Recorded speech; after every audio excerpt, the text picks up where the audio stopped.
오늘 우리에게 주신 하나님의 말씀은 이사야 7장 14절의 말씀입니다. 구약성경 975면에 있습니다. 이사야 7장 14절의 말씀을 봉독해 드립니다. 그러므로 주께서 친히 징조를 너희에게 주실 것이라. 보라, 처녀가 잉태하여 아들을 낳을 것이요 그의 이름을 임마누엘이라 하리라. 윤인영 담임 목사님 나오셔서 메시아 오심 임마누엘이라는 제목으로 하나님 말씀 선포하시겠습니다. 할렐루야. 내 옆에 있는 분과 인사 나누시겠습니다. 사랑합니다. 축복합니다. 잘 오셨습니다. 하나님께서 당신을 사랑하십니다. 아멘. 감사합니다. 고맙습니다. 우리는 대림절 기간을 보내고 있습니다. 주님 오심을 기억하고 감사하며 다시 오실 주님을 기대하며 기도하는 시간, 그 시간이 바로 대림절의 시간이지요. 올라오면서 이제 두 번째 초를 키웠는데요. 이렇게 우리는 한 걸음 한 걸음 더 우리에게 다가오시는 주님을 향하여 또 다시 우리도 한 걸음 한 걸음 나아가며 우리 가운데 찾아오실 주님을 설렘과 기대로 맞이할 수 있었으면 좋겠습니다. 여러분, 주님 오신다고 하시니까 두근거리시죠? 설레시죠? 예, 우리가 주님을 만나뵙는 그 시간이요 곧 속히 오게 되어질 줄 믿습니다. 우리 가운데 오신 주님, 이제 오시는 주님, 그 주님을 우리의 품 안에 늘 모실 수 있도록 주님을 기대하고 또 주님을 위하여 빈 자리를 예비할 수 있는 저와 여러분이 되길 소망합니다. 이를 위해 부탁드립니다. 조금 분주한 삶에서 이제 벗어나셔서 하나님 앞에 정말 중요한 시간을 가지시는 여러분이 되셨으면 좋겠습니다. 지난 한 해 참 열심히 사셨고 분주하게 사셨고 내가 어디에 있는지, 내가 왜 여기에 있는지, 내가 뭘 위하여 이렇게 살아가고 있는지, 내 인생은 왜 이런지 여러 가지 생각을 오고 가며 하셨을 텐데요. 이제 이 12월에는 주님 오심을 기다리며 나는 주님 앞에 주님과 함께 주님과 동행하며 주님이 기뻐하시는 자로 서 나가야겠다라고 생각하시고 그렇게 중요한 시간, 중요한 곳, 그리고 중요한 마음을 붙잡고 살아가셨으면 좋겠습니다. 특별히 예수님의 오심에 대한 큰 주제를 가지고 메시아 오심에 대한 부분들 가운데 지난주에는 베들레헴으로 오시는 주님을 우리가 영접하자라고 하는 것을 함께 말씀으로 나누었지요. 예루살렘이 아닌 베들레헴으로 오시는 주님, 이 시대 베들레헴인 이곳 능곡으로 오시는 우리에게 찾아오시는 주님을 우리의 마음의 문을 활짝 열고 주님을 맞이하자라고 하는 부분을 함께 나누었습니다. 오늘은 이제 메시아 오심을 다시 한번 생각하며 또 오실 메시아를 우리의 삶 가운데 모시기 위하여 준비하며 오늘 말씀의 제목처럼 임마누엘, 우리와 함께 하시는 주님을 영접할 그 시간을 가지기를 소망합니다. 오늘 우리가 함께 읽은 본문 말씀으로 함께 다시 한번 들어가 보고자 합니다. 오늘 우리가 함께 읽은 이사야 7장의 말씀은 특별한 배경을 가지고 있습니다. 이사야 7장이 기록되어져 있을 때 그 당시는 북이스라엘과 남유다가 나뉘어져 있던 분열 왕국의 시대였습니다. 북이스라엘로 남유다로 나뉘어져서 같은 민족, 같은 나라이지만 서로가 다투며 너희와는 함께 할 수 없다라고 하는 이야기가 그렇게 서로를 아프게 하던 시기였다는 것이죠. 그 시기에 이 세상에 조금 변동이 생깁니다. 그것은 바로 당시의 최고의 강국이었던 아시리아를 대항하여서 북이스라엘과 아람이 연합하여서 이 아시리아와 전쟁을 벌이자라고 계획을 하였다는 것입니다. 당시 시대에 아시리아는 다시 부강하여지고 그리고 많은 이들이 참으로 범접할 수 없는 나라이다, 최고의 군사를 가지고 있다라고 생각되어지던 그런 나라였습니다. 이 아시리아만큼이나 힘을 가지고 있던 나라, 그러나 아시리아에 비하면 조금은 부족하였던 힘을 가지고 있던 이들도 있었는데요. 그들은 바로 애굽이었습니다. 그러니까 북이스라엘과 남유다는 가장 좋았던 시기를 지난 이후에 이제 북으로는 아시리아가, 남으로는 애굽이 가끔 침공하여 침략하여 그들의 것을 빼앗아 가기에 어려운 시기를 보내고 있었다는 것이지요. 이때에 북이스라엘은 이렇게 살 수는 없다 생각하고 자신들과 비슷한 지역에 살고 있었던 아람과 연합하여서 아시리아를 공격해보자라고 함께 모의합니다. 그런데 그들이 함께 모여 이야기 나누던 가운데 한 가지 걱정거리가 생겼습니다. 그것은 그들이 아시리아와 전쟁을 벌이는 가운데에 혹 그들의 뒤편에 있다라고 생각되어지는 남유다가 자신들을 침략해 오면 이건 큰일이다라고 생각을 하게 되었다는 것이지요. 그래서 그들은 남유다를 향하여 아하스 왕을 향하여서 우리와 함께 연합하여 아시리아를 침략합시다. 아시리아를 공격합시다라고 제안을 합니다. 그런데 이 아하스 왕이 그들의 의견에 답하지 않습니다. 오히려 그의 인간적 생각으로는 북이스라엘과 아람이 연합하여 전쟁을 벌여도 아시리아를 이길 수는 없다 생각하고 오히려 자신은 아시리아에 의지하는 것이 옳다라고 생각을 하였다는 것이지요. 이런 이야기들이 오고 가는 가운데 결국은 북이스라엘과 아람은 함께 연합하여 아시리아를 치기 전에 이 유다부터 치자. 남유다부터 먼저 멸망시켜야 우리가 편안하게 아시리아를 전쟁을 할 수 있겠다라고 생각하여서 남유다를 쳐들어오게 되었다는 것이지요. 단순히 이 전쟁은 우리와 상관없다 생각하였는데요. 이 아시리아를 침략하는 일에 함께하지 않는다라고 하는 이유만으로 이제 그들은 공격을 당하게 되었다는 것이죠. 남유다, 아하스 왕과 백성들은 풍전등화와 같이 마치 바람 앞에 초와 같이 촛불과 같이 어려운 지경에 처하게 되었습니다. 어찌해야 될지 알지 못합니다. 두려움과 공포 가운데 그들이 거하였다는 것이죠. 그런 그들의 모습을 이사야 7장 2절의 말씀은 이렇게 표현하고 있습니다. 이렇게 이야기하고 있네요. 어떤 사람이 다윗의 집에 알려 이르되 아람이 에브라임은 또 다른 북이스라엘의 호칭이기도 하였지요. 아람이 에브라임과 동맹하였다 하였으므로 왕, 여기서는 아하스 왕을 이야기합니다. 왕의 마음과 그의 백성의 마음이 숲이 바람에 흔들림 같이 흔들렸더라라고 이야기합니다. 여러분 혹시 강하고 급한 바람이 불어와서 나무가 흔들리는 것을 보신 적이 있으시지요? 때로는 이 숲 전체가 바람에 의해서 흔들릴 때가 있습니다. 큰 나무들이 주저함 없이 바람이 불어올 때요, 그렇게 그 바람에 의해서 이리로 저리로 흔들리는 그런 모양과 같이 되어졌다는 것입니다. 그 모습으로 인하여 이제 그들이 당할 전쟁의 위기로 인하여 왕과 왕을 비롯한 신하와 또 백성들의 마음이 그렇게 흔들리기 시작하였다는 것이죠. 이제 다 죽게 되었다고, 이제 우리 큰일 났다라고 생각하며 그들은 비로소 하나님의 뜻을 찾습니다.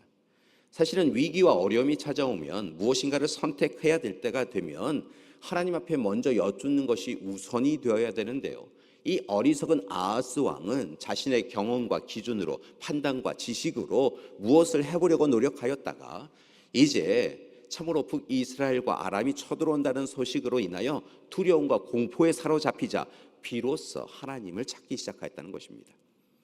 하나님의 말씀을 전하는 이사야를 청합니다. 그리고 이사야에게 어찌해야 됩니까? 하나님은 우리에게 어떻게 하라고 하십니까?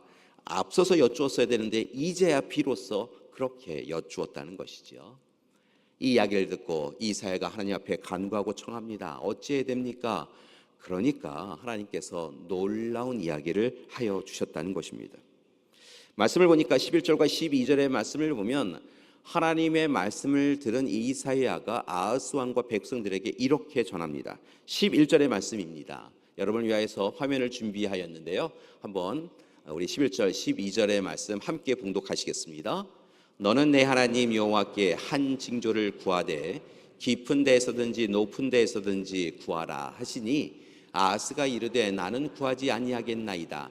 나는 여호와를 시험하지 아니하겠나이다 한지라. 아멘. 이렇게 이사야가 이야기할 수 있는 데에는요, 하나님께서 미리 그들에게 놀라운 소식을 약속으로 주셨기 때문에 그렇습니다.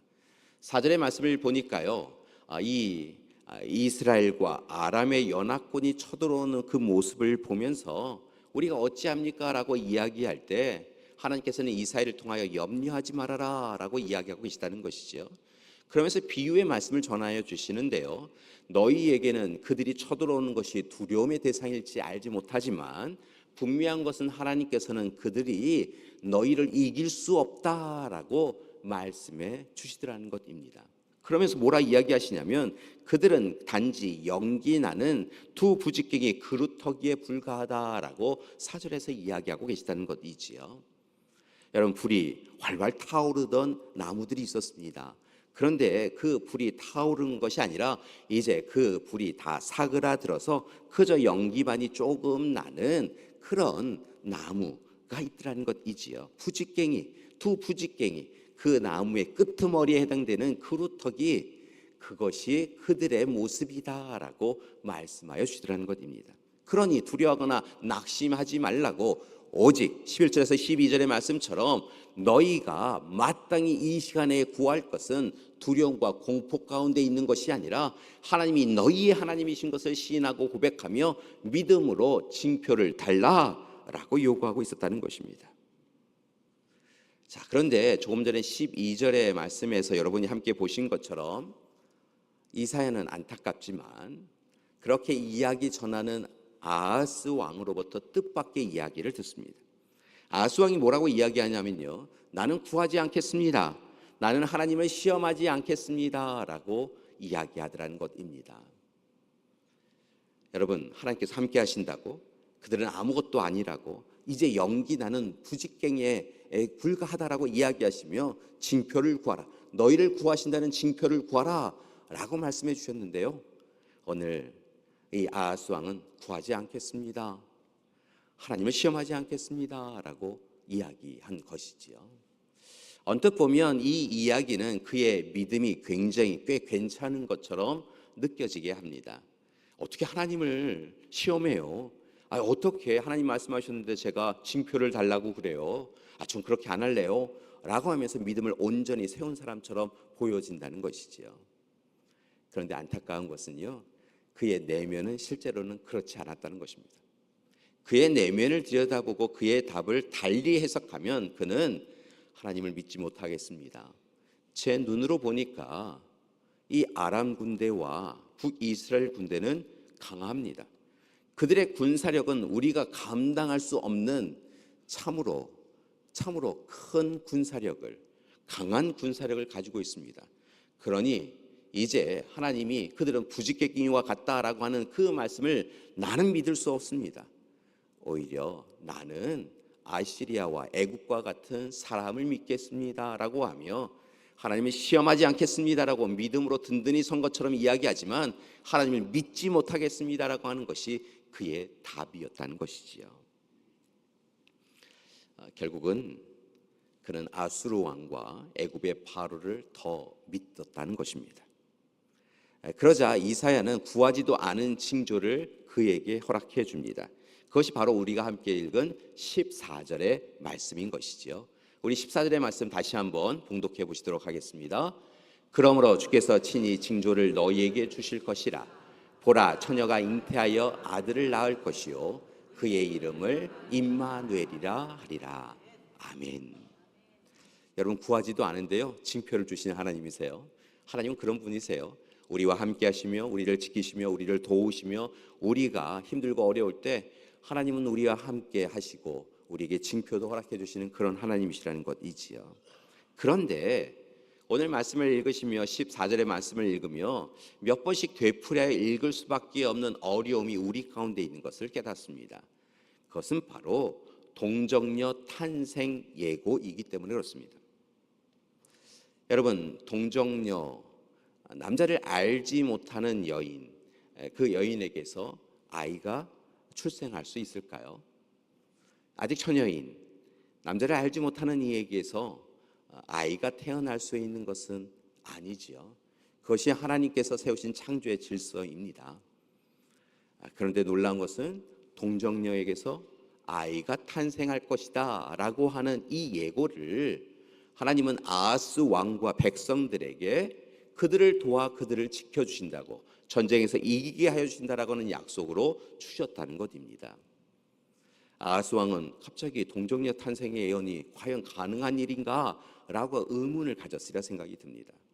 그런데 달리 해석하면 동정녀에게서 아기를 출생하실 수 있는 하나님께서 이 전쟁에서 너희를 못 이기게 하시겠느냐라고 하나님은 말씀하고 있으시다는 것이죠. 창조 질서에 따라서 하나님이 세우신 원칙과 기준에 따라서 절대로 있을 수 없는 일이라고 생각되어지는 동정녀 탄생도 이루어 주신다고 하신 그 하나님이 이 전쟁, 거룩한 전쟁에서 너희와 함께 하시며 너희를 지키시고 돌봐주시고 도와주시리라고 그렇게 하나님은 약속해 주셨다는 것입니다. 그러면서 말씀을 보니까요, 그 아이의 이름에 대하여 이야기하고 계시는데요, 그 아이의 이름이 바로 임마누엘이다라고 이야기하고 계신 것을 봅니다. 여러분, 임마누엘이라고 하는 이 이름의 의미는요, 하나님이 우리와 함께 하신다라고 하는 이야기입니다. 사랑하는 여러분, 하나님은 임마누엘의 하나님이신 줄 믿습니다. 우리와 함께 하시는 하나님이신 줄 믿습니다. 여러분, 분명한 것은 이 약속, 하나님이 우리와 함께 하신다라고 하신 이 약속이 분명하게 아하스 왕과 또 백성들에게, 그리고 또 다르게는 우리에게, 또한 하나님을 찾고 구하고 메시아와 구원자를 기다리는 모든 이들에게 이루어진 줄 믿습니다. 여러분, 실제로 이러한 예고와 예언은 아하스 왕과 백성들에게는 조금은 낯선 것이었습니다. 왜냐하면 바로 이러한 예언을 사후 예언이다라고 이야기하기 때문인 것이지요. 자, 다시 한번 오늘 일어난 사건들에 대하여 시대를 조금 구분하여 설명을 드립니다. 자, 앞서 말씀드렸던 것처럼 약 기원전 735년, 730여 년경에 오늘 아하스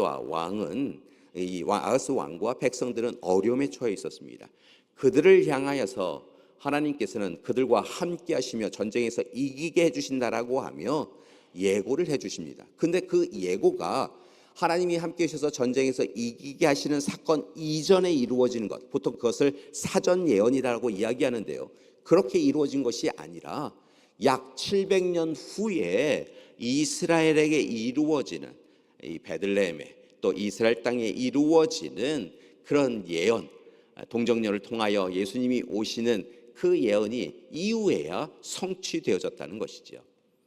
이렇게 사건 이전에 이루어지는 사전 예언이 아니라 사건이 일어난 한참 후에 이루어질 사후 예언을 가끔 하나님은 하심을 통하여 우리에게 믿음을 촉구하고 계신 것을 볼 수 있습니다.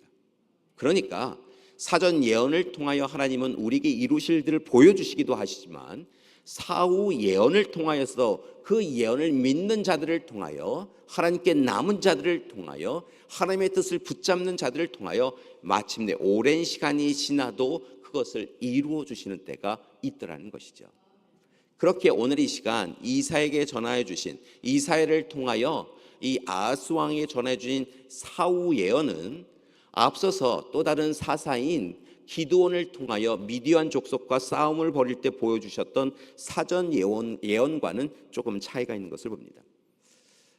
이 이사야가 있기 전에 400에서 500여 년 전에 사사의 시대에 기드온이 하나님의 부르심을 받습니다. 미디안 족속으로 인하여서 어려움에 처하여 있던 그 상황 가운데 하나님께서 이 기드온을 부르시죠. 그랬더니 기드온이 하나님, 어렵고 힘든 형편 하나님께서 도와주신다라고 하시니 감사드리는데 이제 제가 하나님의 부르심을 받은 것을 제가 어찌 압니까? 이스라엘 백성들을 구하신다는 것을 어찌 제가 확신을 갖겠습니까? 라고 이야기한 이후에 하나님 앞에 청합니다. 양털 솜뭉치를 가지고 와서 하루는 이 양털 솜뭉치에 참으로 물이 가득하게 해주십시오. 다른 땅은 마르게 해주십시오. 또 다른 날은 양털 솜뭉치에는 물기가 없고 다른 땅에만 이슬이 가득해 주십시오라고 연속하여 하나님 앞에 청하지요. 그랬더니 하나님께서 미디안 족속에서 그들을 구하여 주기 전에 하나님께서 기드온을 선택해 주신 것을 사전 예언을 통하여서 그렇게 하루는 양털 솜뭉치에만 물이 가득하게 하시고 다른 날에는 양털 솜뭉치에는 물이 없게 하시고 다른 땅에 물이 가득하게 하심을 통하여 보여주셨지요. 그리고 그 보여주신 것을 붙잡고 이 기드온은 담대하게 제가 하나님의 뜻을 이루겠습니다라고 하며 300용사를 데리고 함께 전쟁에서 승리하지 않습니까? 그런데 그런 예고는 조금 편하고 또한 받아들이기 쉬운데 반하여 이사야가 전하는 무려 700년 후에 이루어질 그 일을 예고와 예언으로 전하여 주며 믿어라라고 이야기했다는 것이죠. 여러분, 그 예언은 과연 이루어졌을까요? 과연 유다는 이겼을까요? 놀라운 것은 이어지는 말씀을 보니까 유다는 그 전쟁에서 승리합니다. 하나님께서 예고하시고 예언하여 주신 대로 두 부직갱이와 같았던 이스라엘과 아람을 넉넉히 이기게 해주시고 그 전쟁에서 유다는 승리합니다. 군사력으로 한참 빌리는 그들이었지만 그들은 전쟁에서 승리할 수 있었다는 것입니다. 다만 이후의 역사를 보면 하나님을 온전히 믿지 못하였던 이 아하스 왕은 또다시 아시리아에게 손을 내밀게 되어졌고요. 이 아시리아가 이 유다를 도와서 북이스라엘과 아람에게서 더 큰 승리를 가져오게 되어지죠. 그리고 아시리아는 유다에게 조공을 바치라, 우리가 도와줬으니 조공을 바치라 라고 요구합니다. 그리고 그렇게 조공을 바치던 그들은 이후에 아시리아에 의해서 침공을 당하고 멸망을 당하게 되었던 것이지요. 온전히 믿지 못한 그들, 그렇게 그들은 하나님의 도우심으로 승리하였지만 하나님의 도우심을 온전히 믿고 신뢰하지 못하였던 그 이유만으로 심판을 당하게 되었다는 것입니다. 자, 그렇다고 한다면 이제 하나님께서 이 아하스 왕에게 주셨던 동정녀 탄생의 예고는 성취되었을까요? 앞서도 말씀을 드렸지만 무려 700년 후에 분명히 이루어집니다. 그 일이 행하여졌다는 것입니다. 700년 후에 다시 예고와 예언이 천사를 통하여 마리아와 요셉에게 전하여지는데요. 마태복음 1장과 누가복음 1장의 말씀을 보면 이런 내용들이 담겨져 있습니다. 결국은 천사가 찾아와서 동정녀 마리아와 요셉에게 이제 하나님께서 강권하여 주심을 통하여 700년 전에 이사야에게 전하여 주며 그들과 함께 하시는 임마누엘의 하나님이 함께 하신다라고 하신 그 약속이 마침내 너희를 통하여 너희 가정을 통하여 이루어진다라고 이야기하시며 그 임마누엘의 하나님이 너희 가정과 이스라엘을 재차 다시 구속하고 구원해 주시라라고 말씀해 주었다는 것입니다. 무려 700년이 지났는데요. 천사가 와서요. 야, 700년 전에 이사야 때 너희 조상들에게 약속해 주신 메시아 구원자 있잖아. 그분이 이제 너희에게 찾아오셔. 특별히 마리아 너를 통하여서 요셉에게는 약혼 여인 마리아를 통하여 분명히 오신다. 임마누엘의 하나님이 너희를 통하여 우리 가운데 찾아오신다라고 전하여 주었다는 것이지요. 그리고 베들레헴으로 예수님이 찾아오십니다. 그리고 임마누엘의 하나님이신 예수님은 함께 하시는 예수님은 작고 연약한 자들 곁에 가셔서 그들과 함께 하시는 하나님이 되셨고 아픔 당하고 상처 당한 이들에게 찾아가셔서 함께 울고 울며 그들의 하나님이 되어 주셨던 것이지요. 사랑하는 여러분, 무려 기원전 735년 700여 년경에 예고되었던 그 임마누엘 하나님, 그리고 마침내 약속을 성취하여 주셔서 기원 2000년 전, 지금부터 2000년 전에 찾아오신 그 아기 예수님 임마누엘의 하나님은 오늘 지금 여기에서 저와 여러분과도 함께하고 계신 줄 믿습니다. 대림절 둘째 주일 두 번째 초를 밝히며 우리 가운데 오시옵소서라고 청하는 우리에게 찾아와 주셔서 저와 여러분의 임마누엘의 하나님이 되어주실 줄 믿습니다. 임마누엘의 하나님 어떤 분이라고 하셨습니까? 함께 하시는 하나님이라고 하셨습니다. 혹 이 시간 절망과 낙심 가운데 있으신 분이 있으십니까? 슬픔과 한숨과 탄식으로 사시는 분이 있으십니까? 지난 한 주 참 우리는 낯선 일들을 경험하였는데요. 이 일을 어떻게 보아야 하나? 하나님은 뭐라 하실까? 근심하고 걱정하고 염려하셨던 분들이 있으십니까? 분명한 것은 하나님께서 우리의 하나님이 되어주신다는 것입니다. 우리는 이 일이 어떻게 이루어가는지, 이 일이 어떤 결말로 이루어져 갈지 알지 못하지만 선하시고 인자하신 하나님께서는 우리 하나님, 임마누엘의 하나님, 우리를 지키시고 돌보시고 도우시는 하나님, 우리의 형편과 상황을 아시고 가장 좋은 길로 인도하여 주시는 하나님은 분명히 우리와 함께하여 주시며 우리의 좋으신 하나님이 되어 주실 줄 믿습니다. 절망과 낙심을 기쁨과 소망으로 바꾸어 주실 줄 믿습니다. 우리의 눈물을 닦아 주시고 내가 너의 하나님이다라고 이야기하여 주시며 우리의 삶에 놀라운 역전의 역사를 이루어 주실 줄 믿습니다. 따라서 바라고 원하기는 유다의 삶처럼 아하스 왕과 백성들의 삶처럼 공고하고 힘겨울지라도, 아니 예수님 오실 때에 로마의 압제 아래에 있고 그렇기에 참으로 더 어렵고 힘든 형편 가운데 있었던 백성들이 하나님 앞에 울부짖을 수밖에 없었던 그 시대일지라도 우리 가운데 찾아오신 하나님, 우리와 함께 하시는 하나님께서 우리에게 소망을 주시고 우리에게 하나님의 꿈과 비전을 허락해 주신 것처럼 그것을 붙잡고 살아간다고 한다면 마침내 하나님께서 하나님 나라의 기쁨과 즐거움과 행복함을 우리에게 전해 주실 줄 믿습니다. 따라서 바라고 하기는 이미 우리 가운데 찾아오신 그 아기 예수님이 우리에게 이루어 주신 구속과 구원과 영원한 생명과 부활의 기쁨을 우리가 함께 기뻐하며 이제 다시 오실 예수님께서 이 땅을 온전히 하나님 나라로 이루실 것을 기대하며 하나님 앞에 임마누엘의 하나님이신 것을 고백하며 그렇게 기대하고 기도하며 살아가는 저와 여러분이 되기를 소망합니다. 여러분, 세상은 우리를 책임져 주지 않습니다. 사람은 우리를 책임져 주지 않습니다. 때로 우리가 지치고 고날 때 우리에게 상처 주는 이들이 사람들인 것이지요.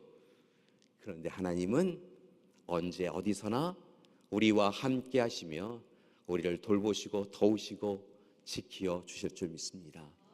우리가 아파할 때 우리를 치유해 주시는 분 임마누엘의 하나님이신 줄 믿습니다. 마음의 상처로 견디기 힘들어할 때 그저 나 홀로 있다 생각하고 한숨과 탄식으로 그렇게 시간을 보낼 때 내가 내 곁에 있다라고 하시며 우리를 사랑의 품 안에 품어주시고 도닥여 주시는 분이 임마누엘의 하나님이신 줄 믿습니다. 삶의 문제가 너무 커 보여서요, 우리는 어찌할 수 없는 그 삶의 문제 실타래 가운데 어떻게 해야 되지라고 하며 그저 손을 내려놓고 무기력하게 있는 우울해 있는 우리 가운데 하나님께서 찾아오셔서 임마누엘의 하나님이 되어주시고 문제보다 더 크신 하나님께서 그 문제를 넉넉히 해결해 주실 줄 믿습니다. 따라서 오직 임마누엘의 하나님을 바라보시고 하나님을 향하여 기대하고 기도하는, 인내하며 기도하시는 우리 믿음의 가족 되시기를 간절히 기도드립니다. 하나님께서 우리 가운데 찾아오셨습니다. 그리고 우리의 삶의 주권자 주인 되어 주셨습니다. 임마누엘의 하나님으로 우리의 삶을 이끌어 주실 줄 믿습니다. 아기 예수님 임마누엘의 하나님과 동행하시는 귀한 한 주간 되시기를 간절히 기도드립니다. 우리 옆에 있는 분에게 이렇게 인사 나누셨으면 좋겠습니다. 염려하지 마십시오. 걱정하지 마십시오. 임마누엘의 하나님, 우리와 함께 하시는 하나님, 당신과 함께 하시는 하나님께서 놀라운 일을 이루어 주실 것입니다. 아멘. 임마누엘 하나님께서요 우리와 함께 해 주실 줄 믿습니다. 이러한 고백을 우리가 함께 하셨으면 좋겠는데요, 때로 고단한 인생길, 힘겨운 날들들, 하루하루가 지치고 고란 날들, 내 삶에 상처만 가득한 날들, 분명한 것은요 그 시간에도 예수님은 우리와 함께하고 계시다는 것입니다. 우리와 함께 하신 하나님 임마누엘의 하나님이요 우리와 함께하고 계시다고 한다면 무엇이 걱정이겠습니까? 오늘 이 시간 우리와 함께 하시는 그 예수님을 고백하였으면 좋겠습니다. 우리 예수님들 함께 하시네 귀한 찬양 함께 들으시도록 하겠습니다.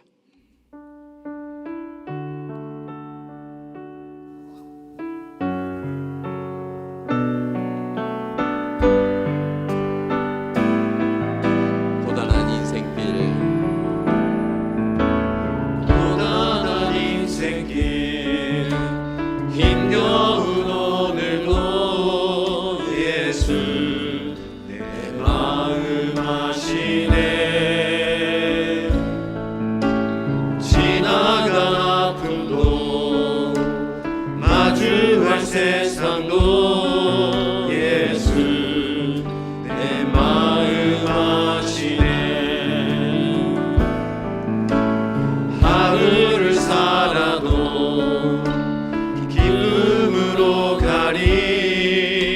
예수 늘 함께 하시네. 후회도 염려도 온전히 맡기니 예수. 우리 손을 가슴에 굽고 처음부터 다시 한번 찬양하겠습니다. 고단한 인생길 힘겨운 오늘도 예수 내 마음 아시네. 지나간 아픔도 마주할 세상도 예수 내 마음 아시네. 하루를 살아도 기쁨으로 가리 예수 늘 함께 하시네. 아멘. 후회도 염려도 온전히 맡기리 예수 늘 함께 하시네. 믿음의 눈 들어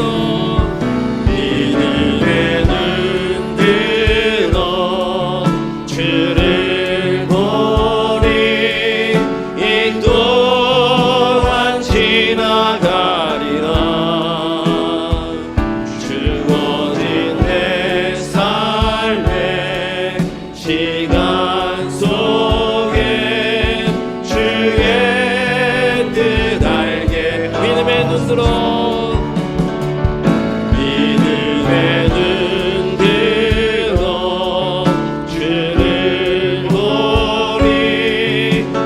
또한 지나가리라.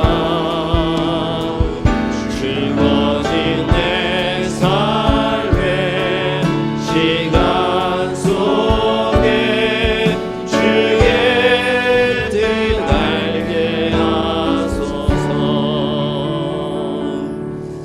여러분, 다가오는 한 주간도요, 우리의 삶에 힘들고 어려운 일들이 분명 올 거예요. 우리를 자꾸 무너뜨리는 일들이 또 일어날 거예요. 우리의 의지로, 우리의 노력으로 안 되고 참 세상 힘들다라고 하는 일들이 일어날 것 같아요.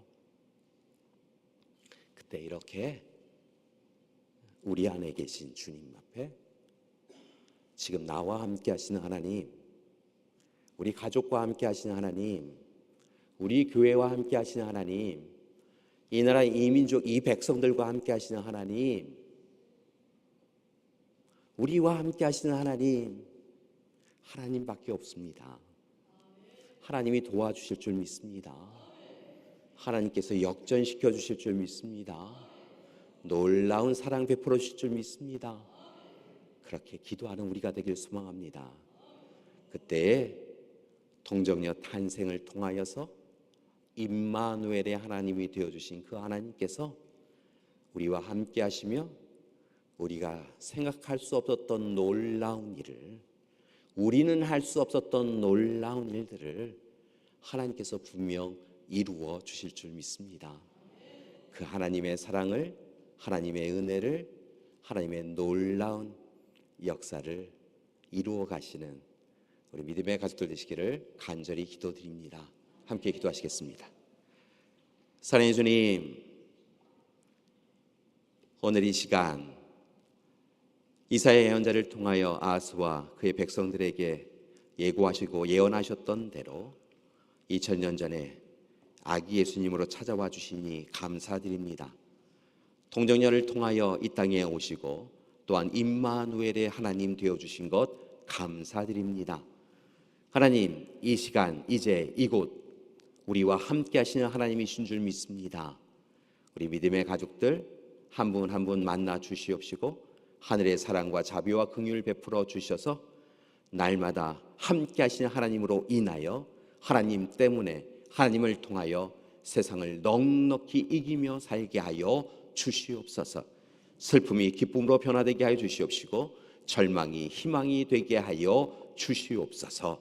예수님의 이름으로 기도드립니다. 아멘.